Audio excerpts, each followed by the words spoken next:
Minha gente, que feliz. Calma, não.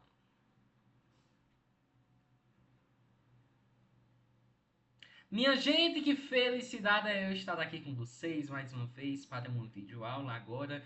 Introdução à ecologia. Vamos começar a brincadeira? Bora de Bill! Bom, pessoal, vamos começar aqui nossa aulinha de ecologia. Uma aula introdutória à ecologia, que é essa ciência maravilhosa, todo mundo é apaixonado por ecologia, e é uma das matérias que mais tem recorrência no Enem, por também ser uma matéria muito ampla, né? O conteúdo de ecologia é algo muito amplo, então a recorrência é enorme, até porque é muito interdisciplinar.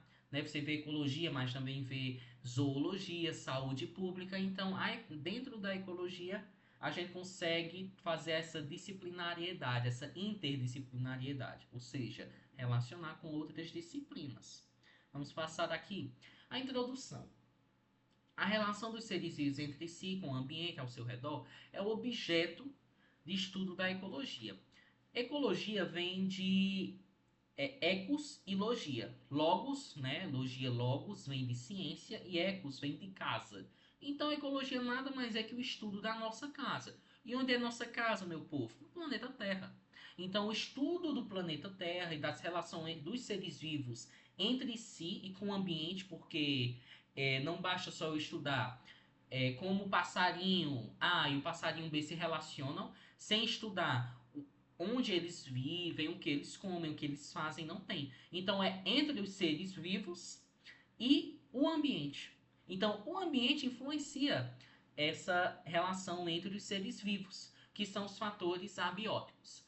Como é uma aula de introdução, a gente vai ver aqui, por exemplo, coisas como objeto de estudo da ecologia, a relação entre os seres vivos e o ambiente ao seu redor. Essas coisas básicas, entenderam? E também alguns termos que é importante, principalmente nas questões de ecologia. Quando a gente fala em ecologia, a gente também precisa ter essas duas teorias, porque isso é muito recorrente também em geografia. A geografia ela também vai falar um pouco dessas teorias. Teoria preservacionista, de preservação, e a teoria conservacionista. Qual a diferença entre elas duas, Flores? A diferença da teoria preservacionista e a conservacionista é que uma vai dizer que o planeta, a vegetação, a natureza, só vai poder ser preservada se a gente separar natureza de ser humano. Ou seja, a Mata Atlântica só vai poder ser preservada, a floresta amazônica só vai poder ser preservada se eu tirar o ser humano do contato com ela. Agora, a conservacionista já é por outro olhar, é um olhar mais diferente. Ele defende que é possível sim conciliar o contato humano com a natureza. Isto é, o ser humano ele pode estar sim em associação com a natureza. Então essas duas teorias elas dialogam de forma contraditória. Enquanto uma diz que tem que tirar o ser humano da natureza para ela ser preservada, a outra diz que o ser humano pode sim ter acesso à natureza e mesmo assim conservá-la. Então, teoria preservacionista tira o ser humano. Conservacionista, o acesso do ser humano à natureza pode sim ser realizado e ser ter manutenção através de quê? De práticas sustentáveis. Por isso que se fala muito, canudo ecológico. É o canudo de bambu, é o canudo de papel, né? Ecobags. Ecobag vem de quê? Ecoecologia, bag de bolsa, né? Então, uma bolsa ecológica. Toda vez que a gente fala em alguma coisa ecológica, tal coisa é ecológica. Eu comprei uma capinha de celular ecológica. É, eu comprei determinado material, determinado objeto ecológico. É porque está conversando com a teoria conservacionista. Isto é, o acesso do ser humano à natureza, a relação do ser humano com a natureza pode ser feita através de práticas sustentáveis e mesmo assim conservá-la. Entenderam? Basicamente é isto. Níveis de organização. A gente tem os níveis de organização. De quê? Dos seres vivos. A gente é um amontoado de células, né? As células são um amontoado de átomos e assim vai, tanto para frente quanto para trás. E eu vou já mostrar a vocês como é que isso funciona. Mas para a ecologia, A unidade básica da ecologia é o organismo. Então, se a gente for descendo os graus, a menor coisa que eu posso estudar na ecologia é o organismo. Ora, se o objeto de estudo da ecologia é a relação dos seres vivos entre si com o ambiente, então a menor parte desse objeto de estudo que eu posso analisar é o próprio indivíduo, é o próprio organismo. Entenderam? A gente sempre estuda com foco na interação com outros seres e o ambiente.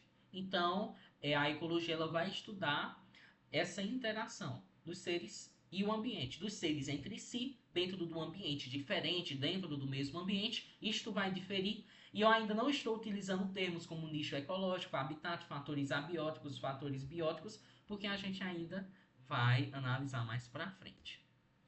Bom, isso é importante.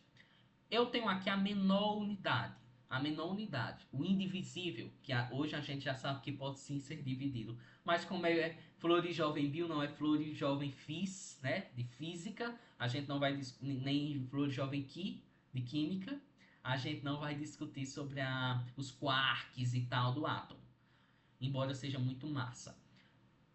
Vários átomos formam uma molécula. Por exemplo, a molécula de hidrogênio, ela é feita a molécula da água, ela é feita por duas partículas, isto é, dois átomos de hidrogênio e um átomo de oxigênio, H2O, é uma molécula. Várias dessas moléculas, elas formam a organela. Você vai lembrar ali das purinas e das pirimidinas. Se lembra da molécula do DNA? A molécula do DNA é uma molécula gigantesca, né? Ela é feita por vários átomos, minha gente.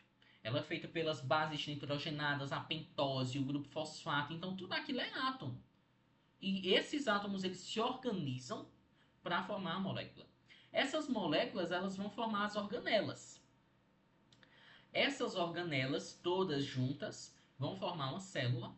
Células especializadas vão formar tecidos, várias células especializadas. A gente tem o tecido conjuntivo, o tecido epitelial, etc, etc. São tecidos específicos, né? Que as células vão criar. Esses tecidos específicos, em conjunto, vão formar o órgão. Eu tenho o rim, eu tenho o pulmão, eu tenho o fígado, eu tenho o baço, eu tenho o pâncreas, eu tenho o estômago e vários outros. Esses órgãos, tipo, o estômago, ele não faz parte, ele não faz o trabalho dele sozinho. Ele precisa de um conjunto. Se quando a comida chegasse no estômago e não fosse para nenhum canto, de que serviria? Então, o estômago, junto com o intestino delgado, com o intestino grosso, com o ânus e tal, com a boca, tudo isso, todos esses órgãos, eles formam um sistema digestório. Esse sistema é um sistema digestório, mas também tem um sistema respiratório, o sistema nervoso.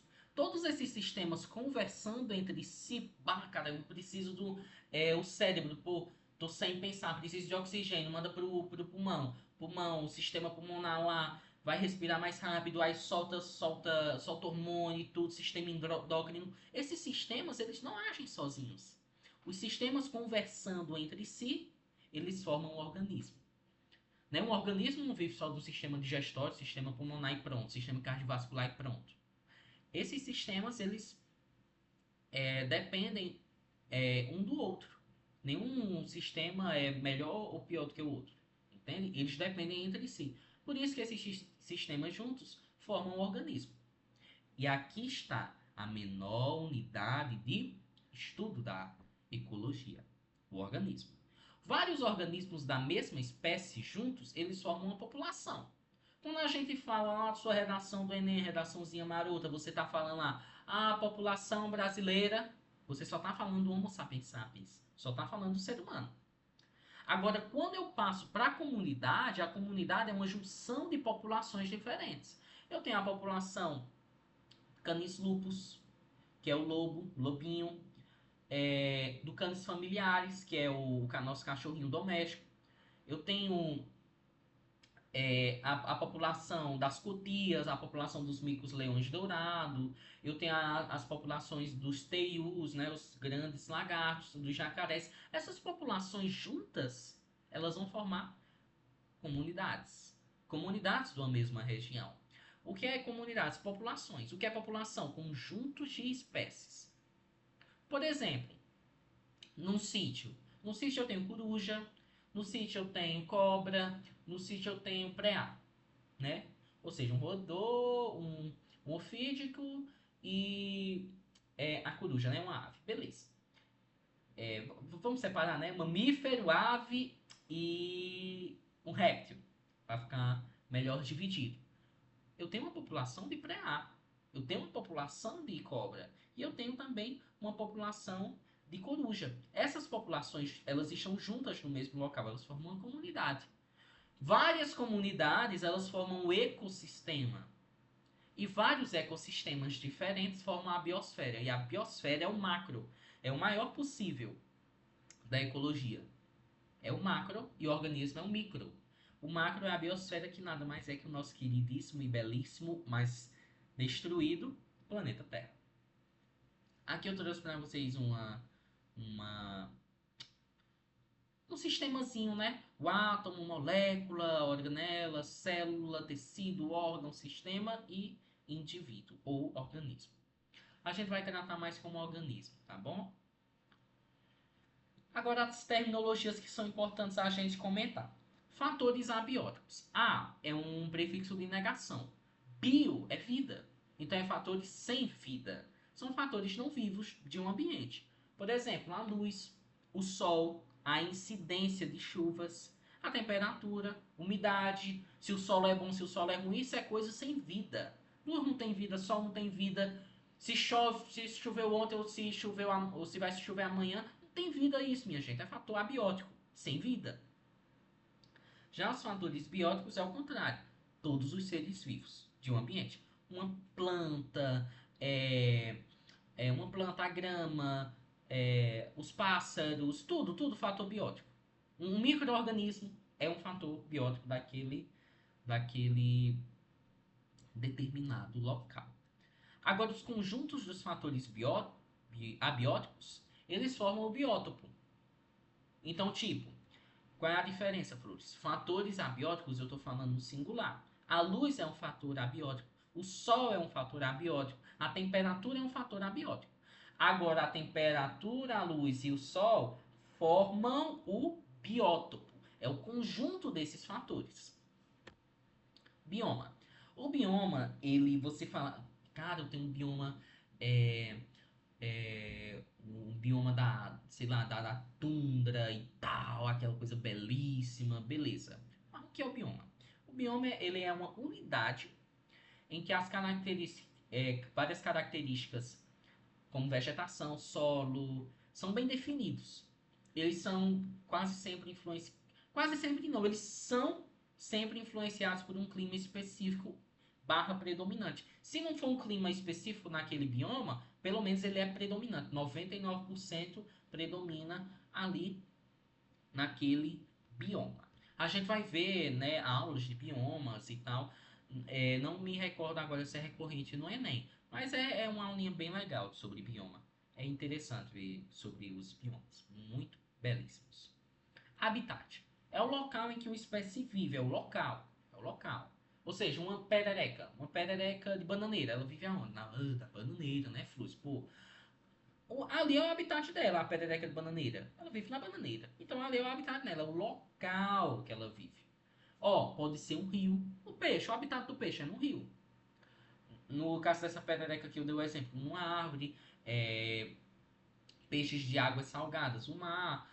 Minha gente, até o tronco de uma árvore já morta pode ser um habitat.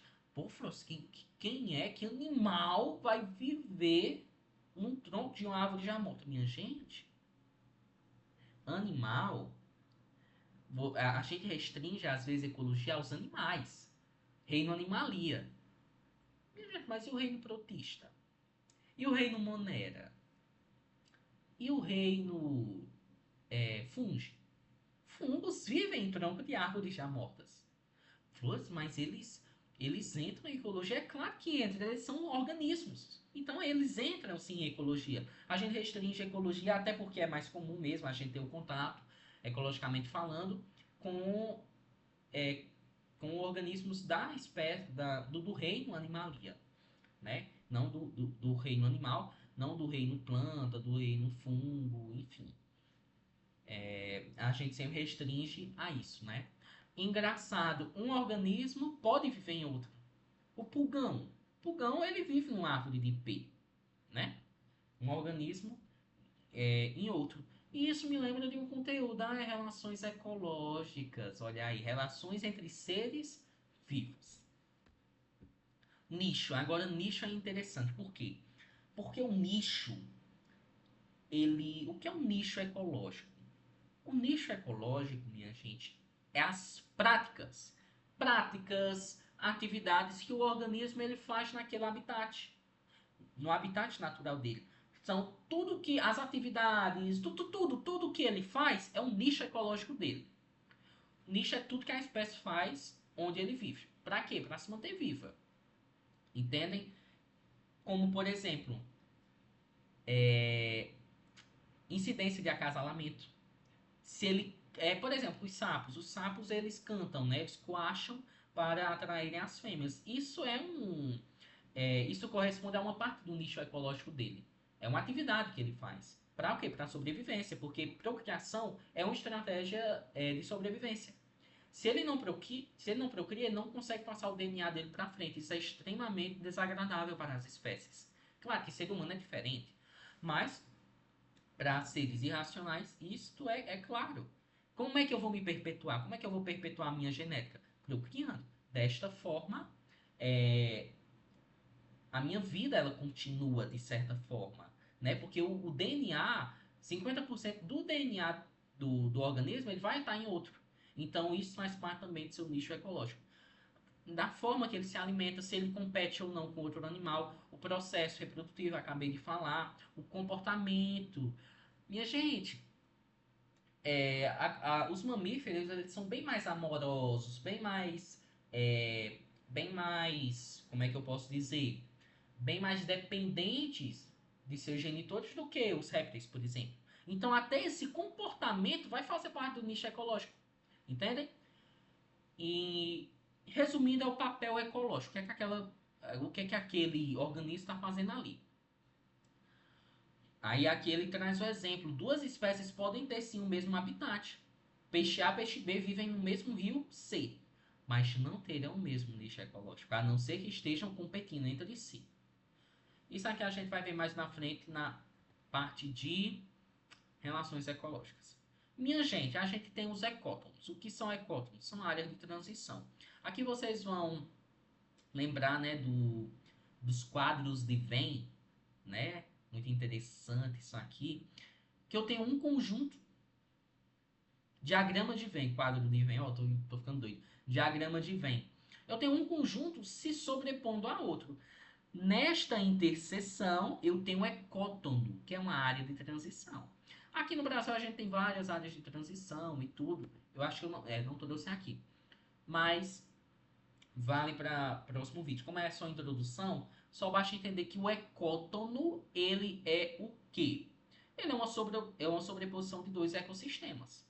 Dois ecossistemas. Por exemplo, o ecótono Caatinga Floresta Amazônica. É uma parte de transição, onde tem tanto seres da Caatinga quanto seres da Floresta Amazônica.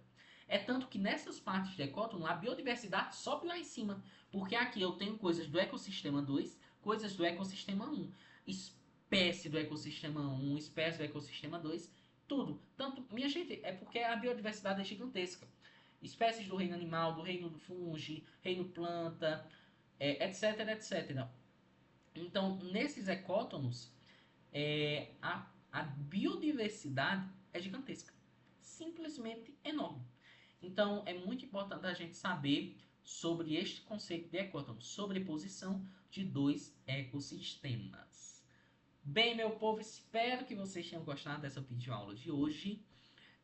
Bons estudos aí para vocês. Vou preparar, né, para cada conceito desse que a gente aprendeu hoje, a gente vai utilizar em outras aulas.